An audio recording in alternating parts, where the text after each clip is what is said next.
Bah, Fécodie international, Titine Jolie, moto, pilote, ce qui bino, on va pas lâcher la prise.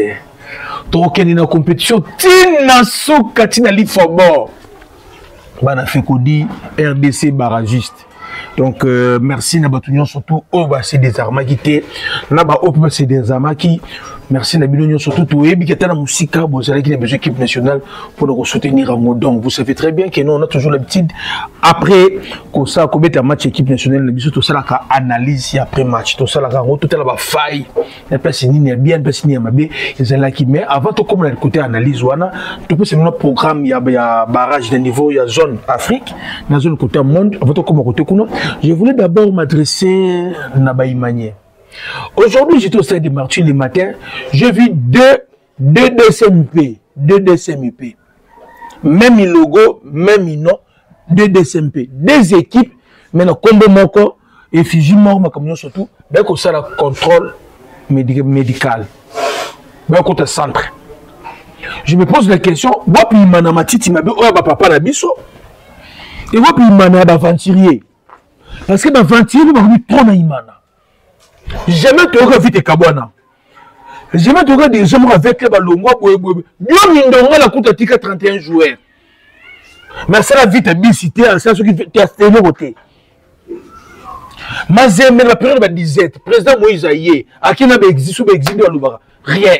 Nous, comment il était dans le souk et cabana. Mais ça, kaka imana. Bana Fécodie. Namoni lo imanami bali. Na stade de Martyrs, mais contrôle médical. N'a pas contre centre. Tout le stade de Martyrs. Sur le Buna, n'a pas que Oaza Imanie.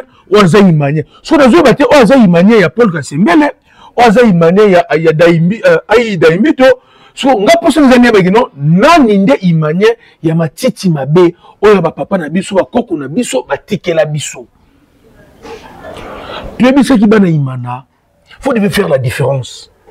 Qu'on soutenait DCMP Matiti Mabel, donc qu'on soutenait un individu qui vient de se servir dans le service de DCMP pour le Bakinde.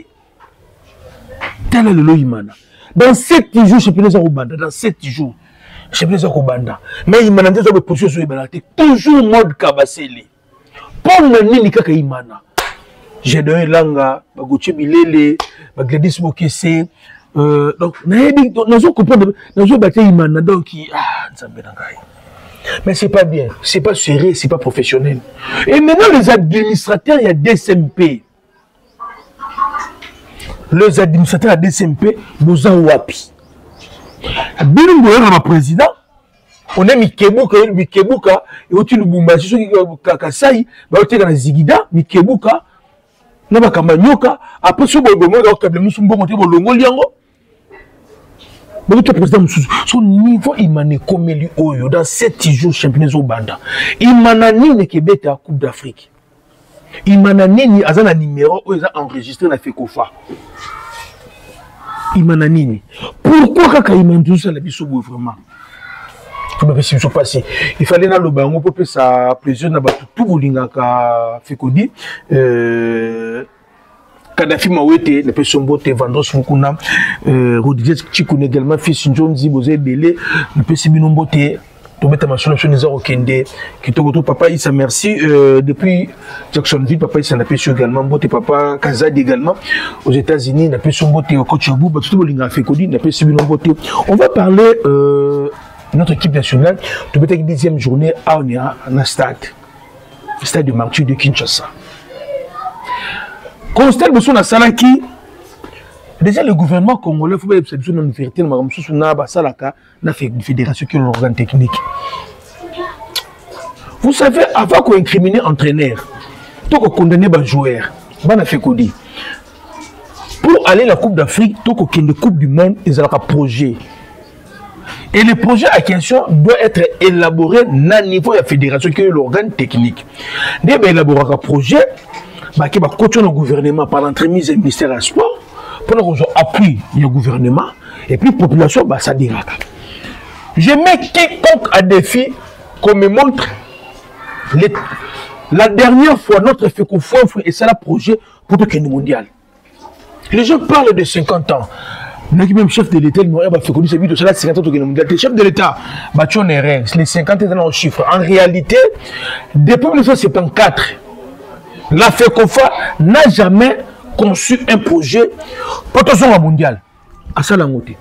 1974, tout le monde papa n'a pas Kibongi, Mayanga, papa n'a pas comment ça s'appelle, Mbongo. Bon texte, d'après ces mots de Zalid, papa il y en a 78. Génération, ça m'a raté parce que de toute façon, vous avez traité, en fait, réclamant ma prime, au moment où on a belé. Mondial à 2082, il faut tout qu'il y ait. Beaucoup de gens s'impliquer. Et coïncident là que papa est c'est vraiment politique et bandaki. Beaucoup de parents dans le stade à côté que non, comment ça s'appelle Bilima Apolla à la stade du VM. Beaucoup de tout le monde ça à qui même en match à côté même politique pour papa est c'est il y a quand beaucoup de 81 et ça là qui est au mondial depuis un peu nous ne pouvons pas se rapprocher mondial à la société. Jusqu'à ce que Flora Ibengi est venu par rapport à ce qu'il avait vu comme potentiel. Le niveau Europe, à tel niveau qu'il y a Kinshasa, il a créé là, dans l'idée que non, tout qui est mondial. D'ailleurs, sur tel livre, tel documentaire, avec les gens envie d'aller à la Coupe du Monde. Alors, tout qui est déjà envie de, ils ont un projet Ibengi beaucoup. Et le chef de l'État, même Joseph Kabila Kamwaka, a dit Marabidon, le bar ce qu'il faut, n'a quoi appuyer. Au niveau de la FECOFA, par exemple, quoi, nous même Ibengi. Tant que Ibengi projet, on se forme, constant mari, à côté de solo. Et dans ce cas, compliqué Ibengi. Il pensait qu'il y avait un zoneur, on a eu beaucoup. On va caboler salaire. Quelqu'un qui gagnait $18 000. On va caboler salaire. À part Ibengi, on te montre la procédure qui nous sommes mondialisés. On t'a mis balai, c'est la procédure qui est mondiale. Sur 12 participations, il y a participation Ibengi. Il y avait quelqu'un, il y a la procédure qui est mondiale. La participation, nous allons voir les lots, nous allons des sabres. C'est même pas des sabres dans la procédure qui est mondiale, c'est Chancel, même Sédiki Bakambu et leurs amis.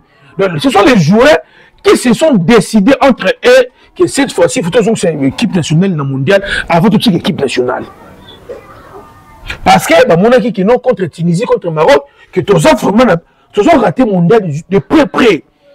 Donc, si on met du sérieux et que la fédération du sérieux, que le gouvernement a appuyé, n'a pas fait connaître surtout Tokyo mondial. Ce sont les joueurs qui se sont décidés Tokyo mondial. Et les projets mondiaux, ils ont la fédération T. Parce qu'aujourd'hui, au moment où je vous parle, chez nous, là-bas, la FECOFA, nous avons la fédération T. Les gens qui sont là, ce sont les bouchons.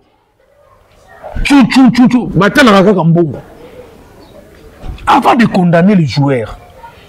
Parce que les gens disent que non, équipe nationale, population Kangé, l'équipe nationale Kanda. Non, ce sont des mensonges. Nous, les fécondistes, nous sommes fiers de jouer Nabiso. Et nous savons comment c'est souffrant pour jouer Moutou Abadorbe Tabali comme un type professionnel. Vous savez pas comment le bête Tabali n'a pas de football professionnel. Bana Mindele, Abotami n'a pas de poto. Il faut que tu fasses un joueur. Tu as appelé un joueur. Tu as plutôt un Kanda, il y a déjà fédération. Parce que côté de 3 points, il y a Soudan. Tu as un Kanda na Bango, déjà fédération. Tu as un Kanda na Bango, na dirigeant, tu vas diriger Mamba Sport, y compris le ministre de Boudimbo. Dirigeant va diriger Mamba Sport na Congo. Fédération na Misso va perdre propre Soudan dans les villes comme ça. Bango, na Messi Didier Boudimbo. Parce qu'il y avait des matchs où il ne fallait pas, fallait pas. Il y a un qui mais nous les fécondistes, nous le peuple congolais, on n'a pas un problème. N'a pas joué la mission. Pourquoi c'est bien? Tu as le problème là de s'apprêter. Nous sommes une population qui nous sommes des fécondistes, nous sommes des Ouazalais, nous sommes des patriotes. Victoire ou pas victoire, on va continuer à soutenir notre équipe nationale.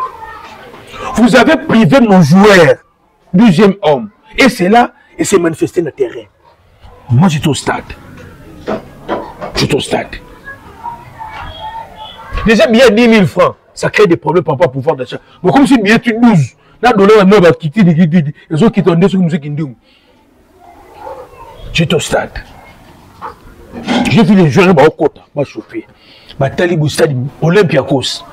Pia Kakoleka Wazé quoi, Neriti Wata. Donc, bien qu'on le parle à Sali, même vite, il faut que ça la Pia Kabouiti. Sur l'équipe nationale, le président de Pia Kabou, vous trouvez ça normal. Vous pour ces raisons que non, stade des martyrs, ils ont un sursis. Nani a payé Sagabino pour ce stade des martyrs. N'est-ce pas, besoin de stade des martyrs, plus de 22 millions de dollars de Jebima pour réfectionner stade des martyrs, mais tel stade des martyrs, les alliés. Il faut quand même ça. Oh, quand la FIFA, bah, il tire l'avertissement sur papa. Au lieu et place, vous privez un joueur, 12e homme. Vous devez prendre vos responsabilités. Pourquoi vous avez une responsabilité, Nabinou? Bon, tu as 30 000 billets. D'accord. Bon, renforcer la sécurité. Vous voyez, vous avez chic à la terre. Vous pensez que chic à terre va vraiment de boum. Disposition sécuritaire, vous avez bien été des martyrs. C'est de plus de 120 000 personnes. Vous me combien de policiers? Vous me combien de policiers? Ah, tu vois quand même la vérité. Vous avez exposé le stade des martyrs dans la population. Après, bon, match bandi. C'était très capital pour gagner match. Pour tout se retrouver parmi les barragistes. Alors, on devait à tout prix pour gagner match. À tout prix, il fallait gagner match. Le coach a fait le classement, Lionel Passi, Wan Bissaka, Maswa Kunompandi, Toazembe, Chancel Mbemba, Mutusami, Ngalael Mukau, Edo Kaembe, Namupandi, coach Ache, Monsieur Kilatio Bomunda, na SND. Classement, c'est l'immunité. Mais il y avait un problème de début à match qui battu Belé va constater qu'il y a un côté. Nos joueurs, absence, il y a 12e homme, absence à public, a impacté dans le mental des joueurs. Sur le plan mental, nos joueurs, comment qui affaiblit. Et c'est là, et c'est qui va avoir pression, il y a qu'on va mieux, la mieux sur le terrain, pour renouer la confiance dans la population. Parce que bon, on va le faire pour la mboka, pour la bande de bango. Mais ce qu'on va dire, comment on a stade basate. Et donc on est arrangé par joueur. Et c'est bon pression. To bandi match. Et donc il faut qu'on fait connaître ma vandi Nathalie. Parce que vous avez pembeni na ngai na ebisi bango. Et bien vous t'en êtes au bêta. Oh t'es. Bah joueur na biso bazana pression. Bazana a besoin de se surpasser. Bah ça la mieux pour le public. Mais c'est comme que le moment est que non, bah mettre pression dans moutou. Alors ce qu'on a qui pression dans moutou là, bah comme qu'on confonde vitesse na précipitation. Précipitation comment qui pas bah jouer na biso. On a fait pour une 30 ou 90 secondes. Tout le monde dégagé là, bah tout. C'est le milieu du terrain. Parce que côté na biso on avait besoin de comme ça ballon au Karabango, tout c'est rami. Mais si on a confondre vitesse de précipitation, tu bête un montant bouton de kotaki. Et sur le terrain, tu vas les alliés doser ballon de serre, vous construire, vous cueillir, vous tirer sur les cimetières, vous zonger, vous tirer, tu vas garder pas. Mais si tu mets sur le bête, nous trouvons de l'individualité, mais l'objectif est au Tchabi. Ici, m'a quitté. Alors, les Soudanais, il y a un système de marquage individuel, box to box. Il y a un engagement physique, marquage. Vous savez comment on s'est projeté Mingi Liboso, ça qu'on s'est contrôlé dans 7e minute. Bonjour qui penalty. C'est pas ça un penalty. Heureusement, l'arbitre a-t-elle peut-être au chrono, a-t-elle IP, l'arbitre s'est fait penalty en athée. Parce que 3e B, à ce moment-là, la feeling, on a bien dans le match, le match, il faut dégager un ballon pour que les Liboso, sur tête 3e B, a mal commencé le match 3e B. Mais en termes de jeu, on récupérait beaucoup de ballons, même pas dans Bisso, même pas dans Bamou. On récupérait les ballons. Mais on avait du mal à reconstruire. Tu as préparé l'attaque. Parce que tout ça qui est précipité. Il y avait beaucoup de déchets techniques. Et donc, ne parlons même pas. Ne parlons même pas. Il y a Béchak et Elia, on a vu ce qu'il a fait. Et après, à Boumagini dans le match. Il y a Maswaku. En fait, je ne sais pas, Maswaku voulait prouver quoi. Parce qu'il donnait l'impression de quelqu'un qui voulait faire quelque chose de bien sur le terrain. Mais en réalité, comme si son corps ou ses pieds ne répondaient plus. Et la façon même de les Maswaku, dans le terrain, ceux qui te sont repliés. Et comment qui est compliqué. Imaginez-vous que nous messieurs qui m'a bon dans le couloir d'ailleurs. Massoku, au lieu qu'on a deuxième bande. Rien. Mais Massoku, il est toujours au truc à la première ligne. Et celle que Massoku, na messieurs, pas pour tout temps. Les milieux du terrain, on a récupéré beaucoup de ballons. Il y avait Moutoussami, qu'on se dise que même la vérité, Moutoussami, je n'ai pas reconnu Moutoussami dans Matchouana. Il y a Ngalé Moukaou qui a bâti un travail de titan. Volume de jeu, il est. C'est ça la différence entre un mécanicien et un technicien. Mais une équipe, il faut que un mécanicien et un technicien 5-6 bons. Moi, Kangaka, moi, Betisaka. Soit les piquels à Kangaka, à Betirate. Et maintenant, Moukaou à Kangaka, Maka, c'était ma Betisaka. Regardez combien de ballons il a récupéré. Et je me pose la question. Les petits Moukaou, en fait, en annonçant la Nénémini, à se retrouver là, partout dans le match. Il y a également, comment il s'appelle encore, Bissaka, qui avait fait un bon match. Sur telle occupation à terrain. Je pense que c'est le meilleur match Bissaka, c'est le pas un match occupation à terrain. Des fois, on se pose la question pour mettre la poste technique. Sur le plan offensif, lorsque nous autres attaqués, on se la surnombre. Et de façon, quand même une folie, on a joué, en termes de qualité à jeu, on a amélioré par rapport au match à Togo. On a vraiment amélioré. Sauf qu'on pouvait faire mieux si l'entraîneur avait ses épaules, sur sa tête, sur ses épaules. Donc, on a la précipitation. Et jusqu'à ce qu'on n'arrivait plus même à y retrouver SND. Fin 8e minute, Théobongona à Tchébi. Donc, à Tchébi, ce que moi j'ai remarqué sur le terrain, le joueur a mis sur pression et diminué, c'est libérer la pression. Et tu récupérer le match. Les Soudanais ont bête sur Afongwami. Nous sommes récupérés, on commence à récupérer le ballon, Moukaou a tourné, sont allés trio Moukaou, Wan Bissaka et Théobongona. Ça a fonctionné. Ça a vraiment fonctionné. De l'autre côté, tu as dit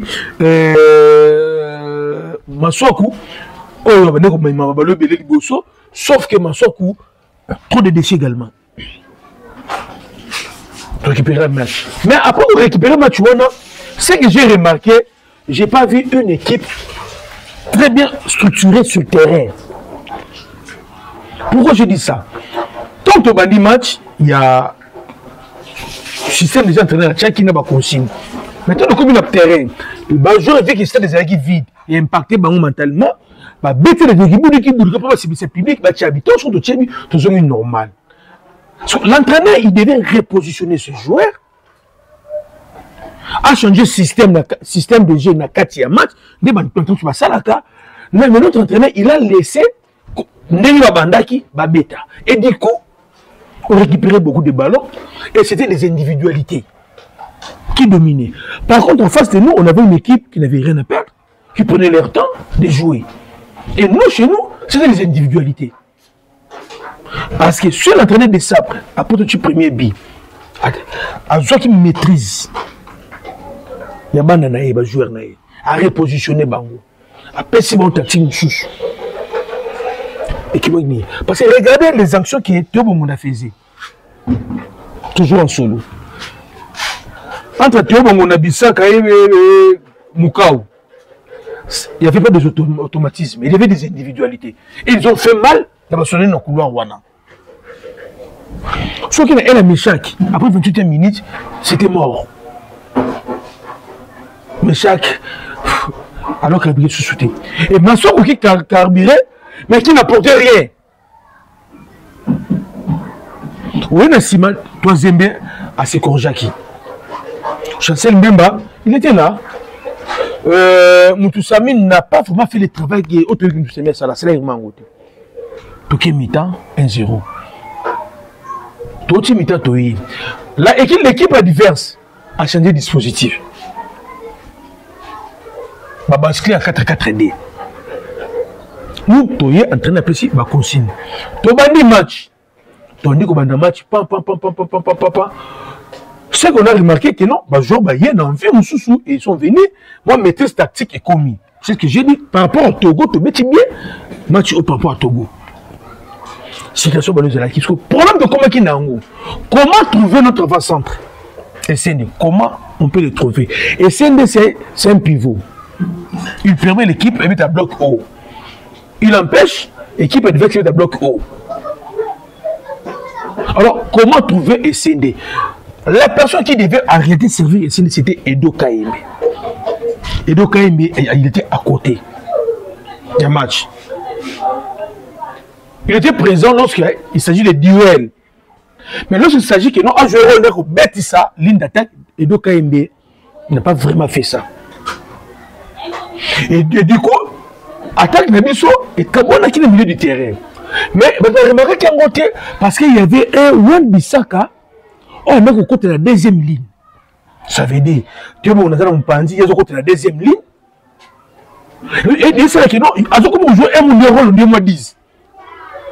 Avec Mukaou, qui touchait beaucoup de ballons, qui organisait aussi le système de jeu à Simam Kongonaye, on a quand même évolué. Mais notre entraîneur, il faut un soit temps. Il faut améliorer. Il faut améliorer. Dans le côté de la polémique qui est entraîneur de ça comme limité. Dans le côté de la polémique qu'on a été. Mais ben a fait qu'on dit, c'est que même j'ai vu, l'entraîneur doit revoir ses plans. Il doit vraiment revoir ses plans. Parce qu'il commence à nous donner l'impression, nous il y a beaucoup de talents qui sont compétences. Mais qui pour nous? Vraiment. L'entraîneur a fait le changement. Abimissi Meshek Elia, à côté ici, Brian Sipang. Sipang est à côté des joueurs, même profil, même style presque mon côté. Vitesse dans le couloir, percussion, sauf que si pas dans un dribble, peut à n'a pas sa souka. Et des fois, je sais que Michel a ça la raté. Et si pas, des fois, à la deuxième ligne, pour permettre le couloir d'Aekuna à tirer mon soin à bêta. Au moins, pour couloir, on a pu respirer. Avec Sipan, on a vu l'envie, de bonnes intentions. Il a vraiment. Ce qui se fait, vous avez des règles publiques dans le cadre de l'État, mais Sipan nous aime l'objet. À Betty, même si on a dit Beta. Et il a apporté un plus. Et celle qui est une équipe à diverses, du fait que Sipan nous a attaqué, trop, comme il dit, couloir, voilà, en matière de société. Donc, en matière de société, ça nous a permis de respirer, de respirer défensivement d'abord. Puis offensivement, on commence à construire. On a évolué. Et après, il y a Piquel, à côté de qui Mboukou. À côté de Moukao, pardon, Piquel à côté de Moukao. Parce que lorsqu'on après cette 5e minute, on a remarqué que non, toujours tient la bisobité. Qu'est-ce qu'on peut faire? C'est de bloquer. Moukao à côté de qui, Piquel à côté de Moukao. Tout le monde qui est encore, tout le monde également qui est encore. Après, Essende à côté de comment on appelle? Maïel à côté de Essende, Mbouk à côté de Théo Bongonda. Sauf que le niveau de comme là qui wana, même les joueurs avant qui n'a pas, qui un esprit la première mi-temps. De tout faire pour faire plaisir au peuple congolais. Et pourtant, il fallait qu'on sache gérer les matchs. Côté gestion match, tu gères le match Kitoko. Tu gères le match Kitoko et on a gagné 1-0. Donc parmi les 4 barragistes. On a déjà la zone Afrique, Bayebani. On a déjà qualifié, tout ça en Afrique du Sud, tout ça en Maroc, tout ça en Tunisie, tout ça en Égypte, tout ça en Sénégal, tout ça en Côte d'Ivoire, tout ça en Ghana. Également, Cap Vert Bazali, qui encore notre Mazan 9, on a déjà qualifié. Côté, il y a barragiste, tout ça en Gabon, Bisso, Cameroun, et Nigeria. Tu remets le 16 novembre na Cameroun, na Maroc, bon, tu as gagné Cameroun. Après, tu as les 13, tu as gagné les 16, tu as gagné sur le Nigeria, tu as Gabon, tu as gagné Bango. Qu'est-ce qu'il y a au niveau, il y a monde. Au niveau monde, il n'y aura pas de clubs, il n'y aura pas de nations européennes na barrage. Bon, ça l'a été. Et il y a déjà Nazi, tout ça, Irak, Azali. Tozali, Irak, Asie, ça 2, en Amérique centrale, Tozali, Bolivie, en Amérique, on a, Tozali, Nazi, ça 2, en Amérique, ça 2, Baza déjà 4. Baza déjà 4 côté kuna. Moi c'est moi Baksama. Non, Baksama, baza 4. Biso ton toya, 5, tu tu n'es to comment nati. Et tu vas 5. 5 tu tu 6. Mais les deux premiers, les 4 on a un ballon à l'bosso. Baba Obeta, les deux premiers Baba Okutana. Dans le 2, le mieux qui classé dans le classement de la FIFA. Irak a 58e sur 60e. Donc, tu gagnes Cameroun, tu bats final, tu gagnes Niger, tu Gabon, tu as un préliminaire, tu as préliminaire. L'équipe le moins classée dans le préliminaire. Bolivie, l'équipe qui va Nyona, tu as 2. Et les deux là, on s'en a RDC, na Irak. Tu bêtis. Si tu gagnes, tu as gagné mondial. Donc, tu as 3 matchs. On a besoin de 3 victoires. On n'a pas besoin de match nul. On a besoin de 3 victoires. Pour tout. Et c'est faisable. C'est faisable. Et ça, là, vraiment bien.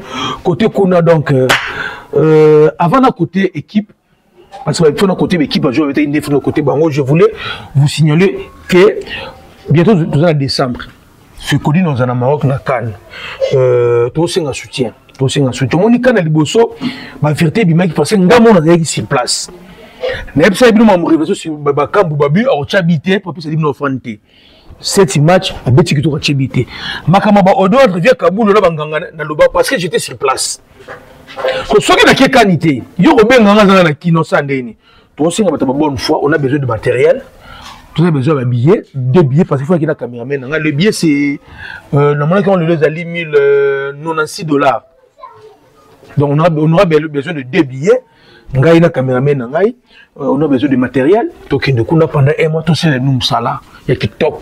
Vous avez une information qui toque dans source. Ou on a eu un non. Fait qu'on dit, il y a sur place dans Maroc. Papa, pas qu'on subit normalement, il y a sur place dans Maroc. Mais ceux qui n'ont pas été. Alors, à bonne foi, pour Senga. Bosunga Nimboka, Bosunga Fekodi, Bosunga Mboka, parce que eux, nous sommes des patriotes, nous sommes des Wazalens, nous sommes Salayango, nous sommes voyagés pour Namboka. Vous voyez bien que dans une fédération, on a besoin comme on a liste. Pour maman, vous avez besoin de la Kuna, on a révisé. Vous voyez bien que le niveau ministère, pour comme on a liste. Pour nous dévoiler, on n'a pas détourné à Bambon. Il faut qu'il n'y ait pas de frein à Bissomoko. Donc, nous tout le monde a fait Kodi, ou l'Inga Sport congolais, le moment est venu, numéro d'Angwana, comme on a beau numéro d'Angwana, bien tout solo, lui, au petit parle computer, pour ça la liste. Or, on a tout comme on est la liste, tu es mis sur le Linga Bangote. Mais, tant qu'il y a des Bissomoko, il frein à Bissomoko, il a fait Kodi, et ça la Bisso bien. Merci vraiment, côté qu'on a Maroc de Zoya. Pendant que côté va jouer, équipe dans l'ensemble, le PC Bango, 7,5 sur 10. Pourquoi 7,5? C'est parce que l'équipe a besoin de victoire pour un barragiste. Besoin de victoire. Félicitations. Dans autant côté individuel, les PC Lionel Passy, les PC 6,5. D'ailleurs, on peut tout 7 parce que des matchs encaissés, c'est ce que nous voulons une équipe nationale. Il faut rivalité Zalaka. Passe à Kitaki, Berto à Mati. Maintenant, Berto à Kitaki, passe à Mati, apprendre. Il faut aller dans la poteau. Donc, tu peux passer 7. Chancel, même à la troisième, tu peux passer 6, 6,5. Bissaka, tu peux passer 7,5. Comment ça s'appelle? Maswaku, tu peux essayer 6,5, Moutoussemi a joué 6, Mboku, Moukao, tu peux essayer 7, et donc il a joué 6. Donc il a joué 6, Théobongona, tu peux essayer 7,5, et Sende, tu peux essayer 6, mais Segel, tu peux essayer 6. Quand tu as l'impression de ça, tu peux essayer 5,5, parce que tout le monde a coaché bien, des matchs, tu as coaché bien. Dans le but, c'est là. Alors qu'on pose l'équipe bien, on coach bien. Parce que le changement forcé dans le système, c'est pendant les matchs, quand tu as bien. Tu peux essayer 6,5. Donc, mention spéciale, on aura des émissions, mais révélations, il y a des révélations. Donc, on a fait même Morales. On a mieux joué par rapport au match à Togo, mais on pouvait faire mieux ceux qui entraînaient, qui a subi la rigueur, le coaching. Le coaching, on a remarqué l'entraîneur a fait un changement de retard, ça c'est un, son changement de retard. 2, l'entraîneur pour changer le système de jeu dans 4 matchs, il prend beaucoup de temps. Un entraîneur dans le match, on peut passer à jouer dans un match, soit même après 15 minutes, on est simité, on va jouer dans le on change de façon au bêta. Soit on va aller dans 3-4-3-3, on va 4-4-4-D. Donc 3-5 défauts changer. Coach n'a pas temps et délai, il y a comme modifier le système de génie quand il y a l'autre condamné. Dans l'ensemble, merci. Tout bon, c'est une équipe nationale. L'entraîneur a bien Balukusha, a renforcé sa équipe nationale. Alors, tout le monde jeune coach Robin, tout c'est quand on s'est la moussala na yé au Guinée Congo. Alors que les bisous va jouer parce que na autre zone na wana et belé va saluer là, faut bayate. Dans le prochain. Bientôt faut yate, motubichi que faut yate. Et donc, quand il y a une vie de presse au Kita, il faut entraîner le des numéros 10. Deux joueurs on a formé comme 10. Deux on a formé comme 8. Mais il y a box to box. 2. Il y a et donc il peut faire paiement. Parce que donc il peut côté ça moi. Je m'abonne fait que le mingo le bezate, il y a ça bezate kitokoto. D'abord c'était Kadhafi moi il a fait son beauté, il a fait son beauté tout le linga fait que dit bon qui message yangwana. Donc on dit cagnotte bosso mboka fait que dit to qui ni Maroc. Donc j'aime tout monter. Tout le monde qui non yo reçoit no bien mobimba yo moko au pays quand même. Tous dans le Maroc pour ba ko sa bisoté. Merci vraiment, bye.